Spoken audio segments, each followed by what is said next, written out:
Au cœur de l'Asie du Sud-Est, au milieu des ruines de l'ancienne cité d'Angkor, un récit captivant se dévoile.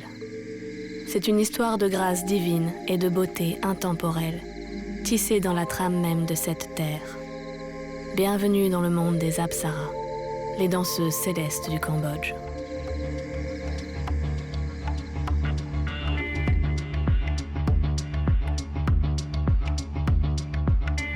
Au cours de mon voyage, j'ai pu admirer leur image si finement sculptée dans la pierre et m'imprégner de leur magie, au rythme de leur posture et de leur danse.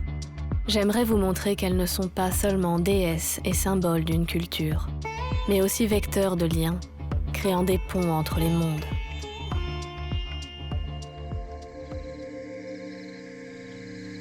Dans la lueur du matin, je me tiens devant le temple majestueux d'Angkor Wat, merveille de pierre surgissant du passé. Lentement, il se réveille, accueillant à l'intérieur de ses murs les premiers rayons de soleil. Presque seul sur le site, car la matinée est jeune et le monde encore en perturbation, j'explore et j'apprends. Érigé au XIIe siècle par le roi Suryavarman II en l'honneur de Vishnu, le nom originel d'Angkor Wat était Vishnu Loka, ou le monde de Vishnu. Le temple est à la fois maison, corps et âme. Le mot sanskrit Garbhagriha, qui désigne le sanctuaire central, signifie maison d'embryon. Dans le vocabulaire architectural, le toit s'appelle la tête et les piliers les jambes. Et les images divines qui le composent sont considérées comme des émanations de l'âme.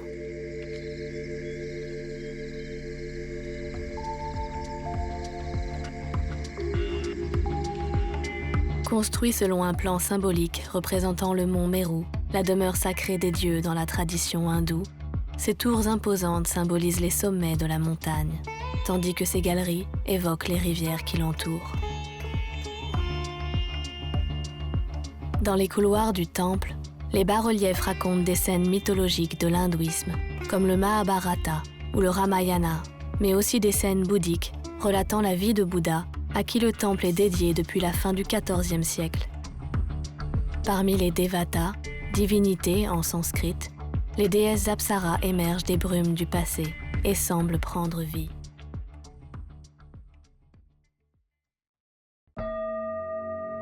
La légende raconte qu'au commencement, les dieux et les démons s'unirent dans une danse cosmique pour obtenir l'Amrita, l'élixir d'immortalité. On appelle ce mythe fondateur de la mythologie hindoue le barattage de la mer de lait. Tels des artisans cosmiques, ils firent surgir le mont Mandara, leur barateur, et utilisèrent le serpent Vasuki, éternel gardien des secrets, comme corde sacrée. Dans un ballet céleste, ils tournèrent la montagne, bravant les flots tumultueux, et alors que le monde retenait son souffle, des êtres d'une beauté inégalée se manifestèrent, et une vision éthérée émergea des profondeurs moussantes. Ce furent les Apsaras, nés de l'essence la plus pure de la beauté et de la grâce, surgissant des flots comme des étoiles filantes.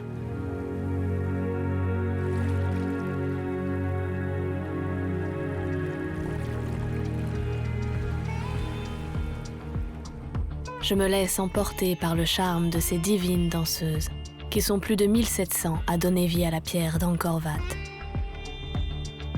Elles sont les nymphes célestes, émissaires de l'harmonie et de la beauté, chargées de transmettre les bénédictions des dieux.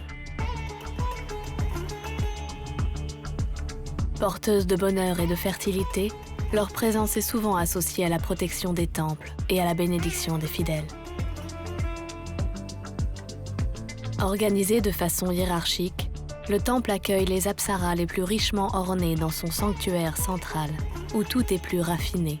Sur ces sculptures ont été retrouvées des traces d'or et de peinture rouge, qui laissent penser qu'elles devaient être colorées et étinceler à la lumière du jour.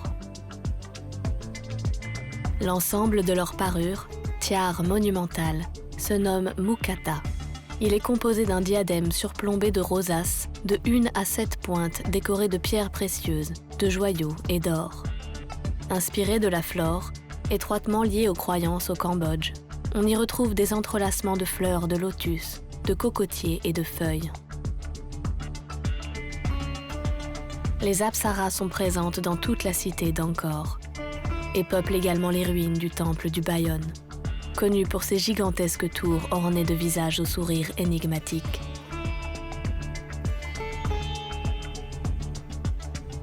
Les apsaras du Bayonne se distinguent des autres par la présence de fleurs de lotus sous leurs pieds. Souvent réunies par groupes de 2 ou 3, elles semblent ici davantage remplir leur rôle de danseuses célestes. Enchanteresses gracieuses, elles dansent avec légèreté pour les dieux et les hommes.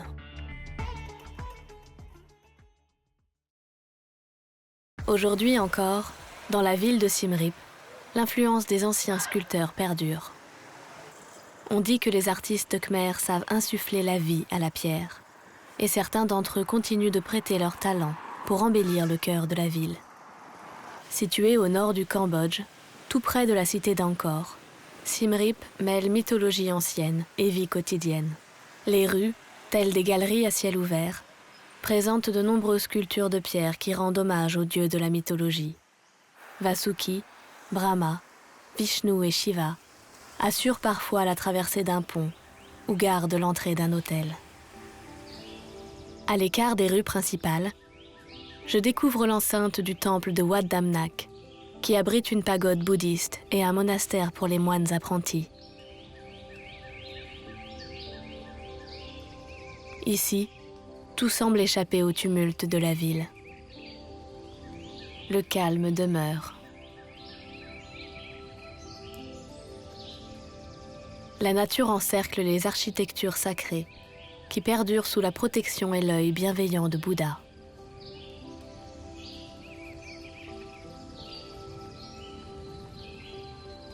Non loin de cet havre de paix, un petit atelier de sculpture de pierre continue d'exister. C'est dans ce quartier, où les parfums des offrandes s'entremêlent avec les murmures du passé, qu'un artisan passionné trouve l'inspiration pour donner vie à ses créations.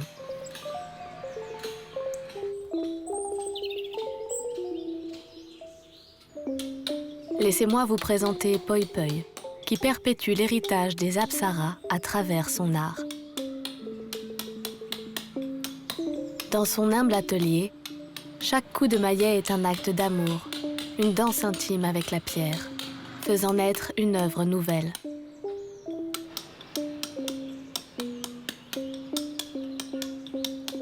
My name is Poi Poi.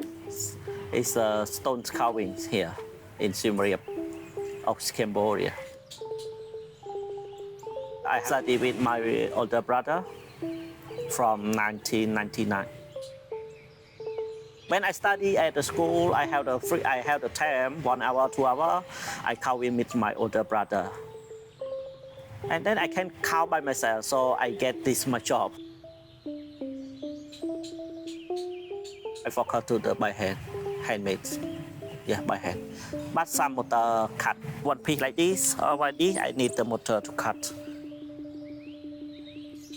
Very hard and difficult. Some I have the problem with my finger, and some like this also with the hammer. And we have a flat here, some sand.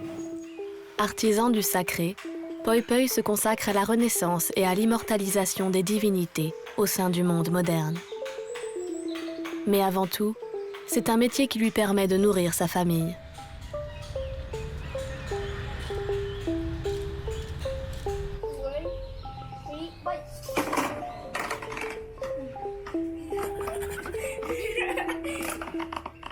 I have 3 daughters.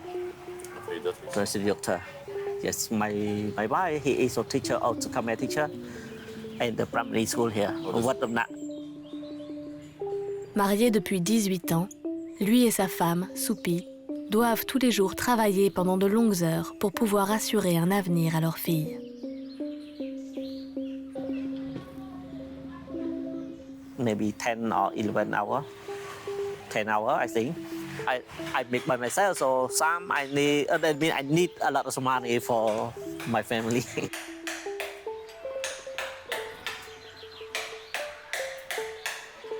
Ce dur labeur ne l'empêche pas d'être passionné et persévérant, et même de trouver des moyens de s'entourer et de se renouveler pour répondre à la demande des clients. The stone has many color, like the pink color. That means we call that sandstone, and the pink color like the Bante Srai Temple, and the blue one like the Angkor Wat Temple. The big statue is difficult. When it was small, you can do by myself. By only one person is okay. But the big up to many person to do. From 1 meter up, I need 2 person. What the customer order, I can do like the Apsara, Buddha, Vishnu, all. I make a stone class. The customer made, they can get it to their country. Malgré les efforts, la pandémie et l'absence de touristes ont rendu difficile la vente de ces créations. Dans une ville comme Siem Reap, où le tourisme est une source de revenus majeure, beaucoup de travailleurs ont souffert. Certains chauffeurs de tuk-tuk sont passés d'un salaire de $40 par jour à moins de $5. L'atelier de Poi Poi ne fait pas exception. Before the business in Siem Reap, before COVID, is I think good. Many customers here, but the COVID come, lost all business in Siem Reap.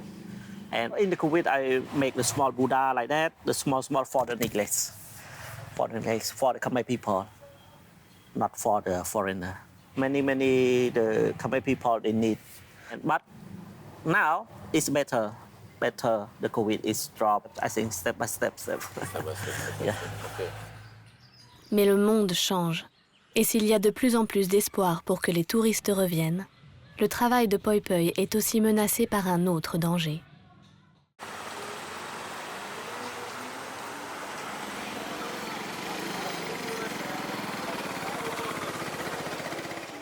La nuit, le cœur de la ville révèle un tout autre visage. Loin des temples et des monastères, Pub Street, le quartier animé de Siem Reap, réunit restaurants, bars et boutiques qui se disputent l'attention des visiteurs venus goûter à des plaisirs éphémères.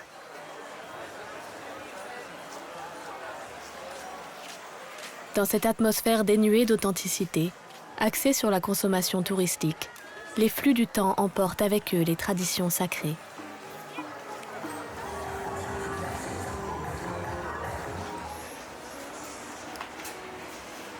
L'artisanat fait main cède parfois la place à la production de masse, et les sculptures authentiques se retrouvent mêlées aux répliques fabriquées en série.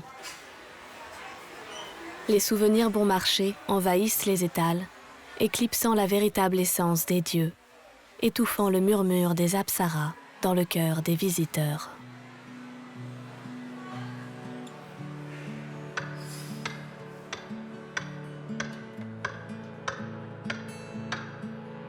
Avec une tristesse empreinte de résilience, Poi Poi continue de sculpter, espérant que les temps meilleurs reviendront et que l'art véritable sera à nouveau apprécié à sa juste valeur.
Dans ce monde en constante évolution, les apsaras continuent de briller comme des étoiles éternelles. Elles murmurent dans les vents. Et même dans les tourments de notre époque, elles demeurent les gardiennes de la beauté. Ainsi, Dans cette rencontre improbable entre une voyageuse venue d'Occident et un sculpteur de pierre khmer, les apsaras ont agi comme des liens invisibles, tissant des connexions au-delà des frontières. Grâce à leur mystère et à leur poésie, nous avons vibré à l'unisson.